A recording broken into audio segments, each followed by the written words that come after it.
माता पिता कभी भी अपने बच्चों का बुरा नहीं चाहते। वो तो यही चाहते हैं कि हमारे बच्चे पढ़ लिख कर कुछ अच्छे बने, उसके बाद वो आगे बढ़ें। लेकिन बच्चों को कुछ ऐसा अपने मन के अंदर होने लगता है कि ये माता पिता हमारे लिए गलत कर रहे हैं, हमें फ्रीडम देते ही नहीं, हमें आज़ादी देते नहीं। दोस्तों, ऐसी ही आज की एक कहानी है। इसमें एक लड़का जिसकी उम्र महज 12 साल होती है और 12 साल का ही वो लड़का अपने घर से निकल जाता है। निकलने के बाद वो पता नहीं कहां कहां रहता है और 8 साल बाद जब वो 20 साल का हट्टा कट्टा नौजवान हो जाता है, जब वो अपने घर पहुंचता है तो दोस्तों वहां पर जो होता है कभी किसी ने कल्पना भी नहीं की थी। अगर आप लोग भी पूरे मामले को डिटेल से जानना चाहते हैं तो वीडियो को जरा सा भी स्किप ना करें। दोस्तों, ये कहानी आपको बहुत कुछ सिखा कर जाएगी कि जो बच्चे इस तरह से घर से भाग जाते हैं उनके साथ क्या कुछ हो सकता है। दोस्तों, ऐसे बच्चे जो इस तरह से अपने माता पिता से क्रोध में रहते हैं, उन बच्चों को ये कहानी ज़रूर सुनानी चाहिए। तो दोस्तों, आगे बढ़ने से पहले हमारी वही रिक्वेस्ट कि जो हमारे चैनल के साथ नए हैं कृपया करके चैनल को फॉलो कर लें, बेल आइकन को जरूर प्रेस करें। नमस्कार, जय हिंद। आप देख रहे हैं APH न्यूज़ 2.0 राहुल रावत के साथ। दोस्तों, आज की जो हकीकत की घटना आप लोगों को बताने जा रहा हूं, ये हरियाणा प्रदेश के फरीदाबाद डिस्ट्रिक्ट के एक छोटे से गाँव की हकीकत की घटना है। यहाँ पर रामलाल नाम का एक व्यक्ति, जिसके 2 बेटे होते हैं, 2 बेटियाँ होती हैं और अपनी पत्नी के साथ वो बड़े आराम से रहा करता है। खेती किसानी का वो काम किया करता। उसका एक बेटा होता है जिसका नाम विपिन होता है, दूसरे का नाम राकेश होता है। जो विपिन होता है वो छोटा बेटा होता है जिसकी उम्र लगभग 12 साल होती है। दोस्तों, वो पढ़ाई लिखाई में तो बिल्कुल ध्यान नहीं रखता, बस वो आवारा गिरदी में घूमा करता। उसका एक दोस्त होता है, उस दोस्त के साथ ज़्यादातर वो आवारा गिरदी किया करता। जो दोस्त का पापा होता है वो बहुत ही ज़्यादा पैसे वाला होता है, उसे धन दौलत की कोई कमी नहीं थी। अगर वो बेटा ना भी कुछ करे तो भी उसका जीवन आराम से चल जाता। लेकिन जो विपिन है, उसके पिताजी तो किसान होते हैं। वो बार बार अपने बेटे से यही कहते हैं कि बेटा तू गलत राह पर मत चल, तू बेटा सही राह पर चल। हम लोग इतने अमीर नहीं हैं, जो तेरा दोस्त है उसका पिता तो बहुत अमीर है, बेटा हम गरीब लोग हैं और तू पढ़ाई लिखाई पर ध्यान दे दे। लेकिन उसकी समझ में एक भी नहीं आता। और एक दिन का वाक्य होता है, जो पिताजी होते हैं उसको किसी तरह से देख लेते हैं कि वो जुए की लत में पड़ गया है। वो बच्चों के साथ, जो उसका अमीर दोस्त है उसके साथ बैठकर वो जुआ खेल रहा है। दोस्तों, पिता को बहुत बुरा लगता है और लगता भी क्यों नहीं, हर किसी पिता को ये बुरा लगेगा कि उसका बेटा इस तरह से जुए की लत में जा रहा है, जिसकी उम्र महज 12 साल है। अब यहाँ पर पिता अपने बेटे को घर लाते हैं और घर लाकर 2-4 तमाचे उसको अच्छे से जड़ देते हैं। अब यहाँ पर उस बेटे को बहुत ही ज़्यादा बुरा लगता है कि पिता ने मेरे साथ में गलत किया है। अब रात को जैसे ही 11 बजते हैं वो बेटा उस घर से निकल जाता है और निकलने के बाद उस बेटे का कहीं अता पता नहीं लगता। माता पिता बहुत ज़्यादा परेशान हो जाते हैं। परेशान होकर इधर उधर उसे ढूंढते हैं, खोजने की कोशिश करते हैं, लेकिन कहीं पर भी उसका कोई अता पता नहीं लग पाता। दोस्तों, अब यहाँ पर धीरे धीरे समय बीतने लगता है। समय के हिसाब से ही जो पिताजी हैं वो बुजुर्ग होने लगते हैं। जो दूसरा बड़े वाला बेटा है वो शादी योग्य हो जाता है, उसकी शादी हो जाती है। माँ हर दिन रोया करती, वो यही कहती कि मेरा बेटा पता नहीं कैसा होगा, कहाँ है, उसका कोई अता पता नहीं है। दोस्तों, धीरे धीरे करके लगभग 8 साल का समय बीत जाता है और 8 साल बाद वही बेटा उसी गांव में वापस आ जाता है।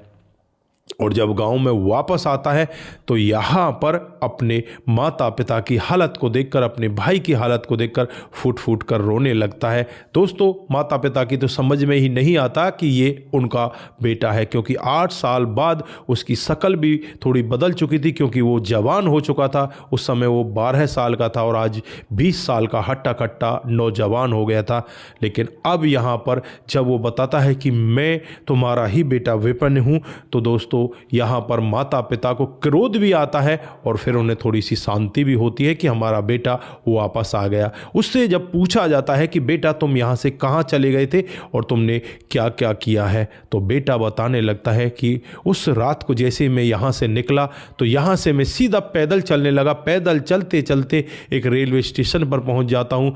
रेलवे स्टेशन से एक ट्रेन में बैठ जाता हूँ। मुझे नहीं पता कि वो ट्रेन मुझे कहाँ लेकर जाएगी, और जब उसका लास्ट स्टेशन आता है तो मैं मैं वहाँ पर उतर जाता हूँ। का भूख प्यास से इतना ज़्यादा व्याकुल हो जाता है, ये बेहोश हो जाता है, कोई इसे खाने के लिए नहीं पूछता। यहाँ तो ये जिद करता था, वहाँ इसे कौन पूछेगा दोस्तों। फिर उसके बाद एक दुकान पर जाता है, वहाँ से ये चोरी कर लेता है। अब चोरी करके ये भागता है तो लोग बाग इसे पकड़ लेते हैं, क्योंकि शरीर में इतनी ताकत नहीं थी कि ये ज़्यादा भाग सके, क्योंकि 3 दिनों से ये भूखा था। उसके बाद इसे पुलिस के हवाले कर दिया जाता है। पुलिस जब उससे पूछताछ करती है तो पुलिस भी इसको ज़्यादा दिन अपने पास नहीं रखती, क्योंकि ये छोटा सा बच्चा होता है। फिर इसे बाल सुधार गृह में भेज दिया जाता है, वहाँ पर कुछ दिन रहता है। कुछ दिन रहने के बाद वहाँ से भी ये चुपचाप भाग जाता है और भागकर फिर एक दुकान पर जाता है, वहाँ जाकर कामकाज करने लगता है। अब यहाँ पर जो दुकानदार होता है वो भी इससे गलत ही काम करवाना चाहता है। वो कहता है कि तुम्हें इस तरह से जो सट्टा वगैरह लगाते हैं, इसी तरह का वो आदमी होता है, लोगों के नंबर लिखा करता है कि तू यहाँ से जा और इन लोगों से उगाई करके लिया।